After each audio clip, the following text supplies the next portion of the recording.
Welcome to మీ Pramila recipes. ఇవాల్టి ఎపిసోడ్లో నేను మీకు చెప్పబోయే రెసిపీ వచ్చేసి తోటకూర పచ్చడి అండి. ఈ పచ్చడి చాలా టేస్టీగా ఉంటుందన్నమాట.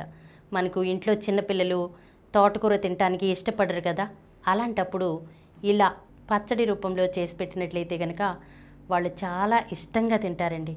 ఇలా పచ్చడిని చేసి పెట్టి వేడి అన్నంలో కొంచెం నెయ్యి వేసి పెట్టినట్లయితే కనుక వాళ్ళు ఇట్టే లాగించేస్తారనమాట. మరి తప్పకుండా ఒకసారి ఈ తోటకూర పచ్చడిని మీ ఇంట్లో కూడా ట్రై చేసి చూడండి. ముందుగా ఈ తోటకూర పచ్చడిని తయారు చేసుకోవడం కోసం స్టవ్ వెలిగించుకొని ఒక ప్యాన్ పెట్టుకొని అందులో 1 టేబుల్ స్పూన్ ఆయిల్ వేసుకోండి. ఇందులో ఒక 6-7 పచ్చిమిర్చి, అలాగే ఒక 7-8 ఎండుమిర్చి కట్ చేసుకుని వేసుకోవాలన్నమాట. ఇలా మనం రోటి పచ్చడికి పచ్చిమిర్చి, ఎండుమిర్చి ఈ రెండింటిని వేసుకోవటం మూలంగా పచ్చడి టేస్ట్ అనేది చాలా బాగుంటుందండి. మీకు ఒకవేళ నచ్చకపోతే కనుక సెపరేట్గా పచ్చిమిర్చి ఇష్టపడేవాళ్ళు పచ్చిమిర్చితో చేసుకోండి, లేదంటే ఎండుమిర్చి ఇష్టపడేవాళ్ళు ఎండుమిర్చితో చేసుకోండి. మనం ఈ రెండింటిని కూడా చక్కగా వేగిన తర్వాత ఒక ప్లేట్లోకి తీసేసుకోవాలన్నమాట. తర్వాత ఒక 4 తోటకూర కట్టలను తీసుకుని వాటిని శుభ్రంగా కడుక్కుని చిన్న ముక్కలుగా కట్ చేసుకుని ఇప్పుడు అదే ప్యాన్లో 1 టేబుల్ స్పూన్ ఆయిల్ వేసుకుని ఆయిల్ వేడెక్కిన తర్వాత ఈ తోటకూరని వేసుకుని మంటను లో ఫ్లేమ్లో పెట్టుకుని ఉడికించుకోవాలన్నమాట. ఇప్పుడు తోటకూర ఇలా ఉడికిన తర్వాత ఇందులో చిన్న నిమ్మకాయ సైజ్ అంతా చింతపండుని వేసుకోండి. అలాగే ఒక 1/2 టీ స్పూన్ పసుపు, కొద్దిగా ఉప్పు వేసుకోండి. ఈ తోటకూరని మనం 1 నిమిషం పాటు వేయిస్తే సరిపోతుందండి. ఇలా తోటకూర వేగిన తర్వాత మనం స్టవ్ ఆఫ్ చేసేసి దీన్ని పూర్తిగా చల్లారనివ్వాలన్నమాట. ఇప్పుడు ఒక మిక్సీ జార్ తీసుకుని అందులో మనం ముందుగా వేయించి పెట్టుకున్నాం కదా పచ్చిమిర్చి, ఎండుమిర్చి ఈ రెండింటిని వేసుకోవాలి. తర్వాత ఇందులో ఒక 20 వెల్లుల్లి రెబ్బలను కూడా వేసుకుని మిక్సీ పట్టుకోండి. దీంట్లో నీళ్లు వేయవలసిన అవసరం లేదండి. తర్వాత ఇందులో మనం తోటకూర ఉడికించి పెట్టుకున్నాం కదా, ఆ తోటకూరను కూడా వేసుకుని మిక్సీ పట్టుకోవాలి.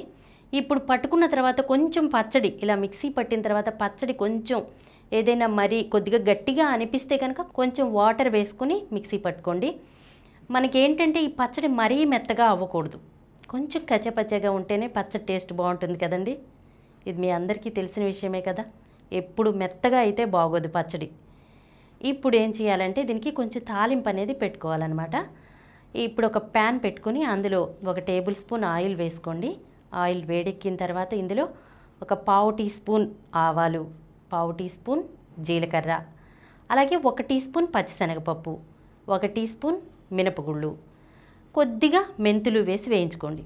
ఈ పోపు వేగిన తర్వాత ఇందులో 2 ఎండుమిర్చి, 5 వెల్లుల్లి రెబ్బల్ని కట్ చేసి వేసుకోండి. ఇవి కూడా వేగిన తర్వాత కొద్దిగా కరివేపాకు వేసుకుని వేయించుకోండి. ఇవన్నీ వేగిన తర్వాత ఏం చేయాలంటే మనం ఒక పెద్ద ఉల్లిపాయని తీసుకుని దాన్ని పెద్ద ముక్కలుగా కట్ చేసుకుని వేసుకోండి. ఇలా ఉల్లిపాయ ముక్కలను వేసుకోవటం మూలంగా పచ్చడి టేస్ట్ మాత్రం అద్దిరిపోతుందండి. అందుకని మీరు ఉల్లిపాయ ముక్కలను వేసుకోవటం మాత్రం అస్సలు మర్చిపోవద్దు. దీన్ని ఇప్పుడు మనం 1 నిమిషం పాటు వేయిస్తే సరిపోతుంది, మరీ ఎక్కువసేపు వేయించక్కర్లేదు. మనకి తగులుతూ ఉండాలన్నమాట. తింటూ ఉంటే మనకి ఉల్లిపాయ ముక్కలు తగులుతూ ఉన్నాయంటే పచ్చడి చాలా బాగుంటుంది. చివరిగా ఒకసారి మీరు ఉప్పు సరిపోయిందో లేదో చెక్ చేసుకోండి, చాలకపోతే కనుక ఒకసారి యాడ్ చేసుకోండి. అంతేనండి, ఎంతో టేస్టీగా ఉండేటువంటి తోటకూర పచ్చడి రెడీ అయినట్లే. మరి మీ ఇంట్లో కూడా తప్పకుండా ట్రై చేస్తారు కదా. ఈ వీడియో మీకు నచ్చినట్లయితే మా ఛానల్కు సబ్స్క్రైబ్ చేయండి, లైక్ చేయండి, మీ ఫ్రెండ్స్కి షేర్ చేయండి. ఇలాంటి మరిన్ని వీడియోస్తో మీ ప్రమిల రెసిపీస్లో వచ్చే ఎపిసోడ్లో కలుసుకుందాం.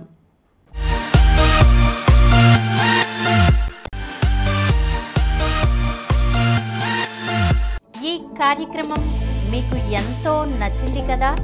ఇటువంటి మరిన్ని వీడియోల కోసం అనతి కాలంలోనే 20 కోట్లకు పైగా వ్యూస్ సాధించిన సమరం ఛానల్ సమర్పించు సమరం ఫుడ్ ఛానల్కు సబ్స్క్రైబ్ చేయండి, లైక్ చేయండి, మీ ఫ్రెండ్స్కి షేర్ చేయండి.